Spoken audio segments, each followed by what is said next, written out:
Focus fame studio બહુ સરસ કામ કરે છે. જય દ્વારકાધીશ. Good morning. આજે આપણે જઈ રહ્યા છે થરા એ 1 યર બેબીનું ફોટોશૂટ છે. ત્યાં જઈ અને સેટઅપ લગાવશું, શૂટ કરશું અને ફેમિલી શૂટ પણ સાથે કરશું. રીલ્સ બનાવવાની છે અને એનું ઇન્ડોર પણ શૂટ કરવાનું છે ફોટોગ્રાફીમાં. તો એની બર્થડેની થીમ લગાવવાની છે. તો કઈ રીતનું શૂટ થાય છે, કઈ રીતની થીમ લગાવીએ છીએ અને ક્લાયન્ટના રિવ્યૂ પણ આપણે લઈશું, એમનો કેવો એક્સપિરિયન્સ રહે છે. તો સાથે જોડાયેલા રહેજો. હું તમને આગળ બતાવું છું બધું જ આજના વ્લોગમાં. પિયુષ દોડતો આવે છે, લેટ થઈ ગયું છે. આગળ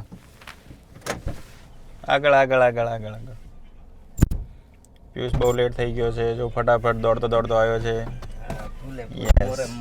પિયુષ સેટઅપ બધા ઉતારી રહ્યો છે. આજે પિયુષ કે 1 નંબર થીમ બનાવવાની છે. અહીંયા એક સેટઅપ લગાવશું, એક બીજો સાઈડ લગાવશું, એક તડકે લગાવશું, બેક સાઈડ લેશું. ગિમ્બલ સેટ કરી રહ્યા છીએ.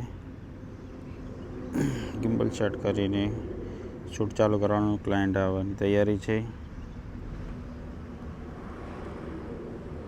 ફાઇનલી 2 સેટઅપ લગાવી દીધા છે અમે. ગિમ્બલ પણ સેટ છે, કેમેરા રેડી. ખાલી ક્લાયન્ટ આવે એટલી વાર છે. હવે ક્લાયન્ટ આવે એટલે તરત શૂટ ચાલુ કરવાનું છે. જો એક થીમ અહીંયા લગાવી છે, કેમેરો રેડી છે. 2 થીમ અહીંયા લગાવી છે. ચલો થોડી જ વારમાં આપણે શૂટ ચાલુ કરવાનું છે. અહીંયા કાકા ગાર્ડનને બહુ મસ્ત રીતે કટિંગ કરી રહ્યા છીએ. આ કયું લોકેશન છે કમેન્ટ કરજો.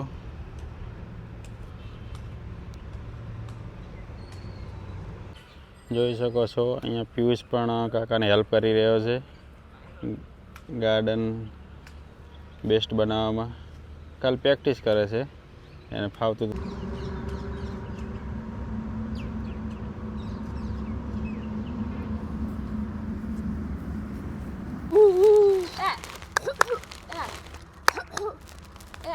મામા બ્રશ કરે થોડું આમ બિહાર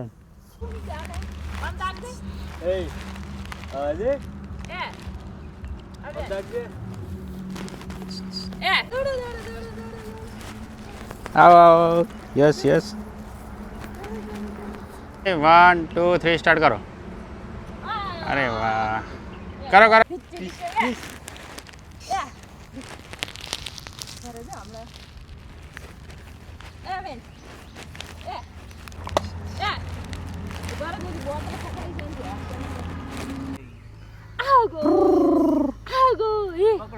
પકડ કેમેરા પકડો.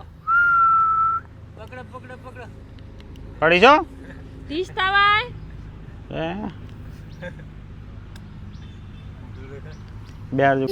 ફોકસ ફેમ સ્ટુડિયો બહુ સરસ કામ કરે છે.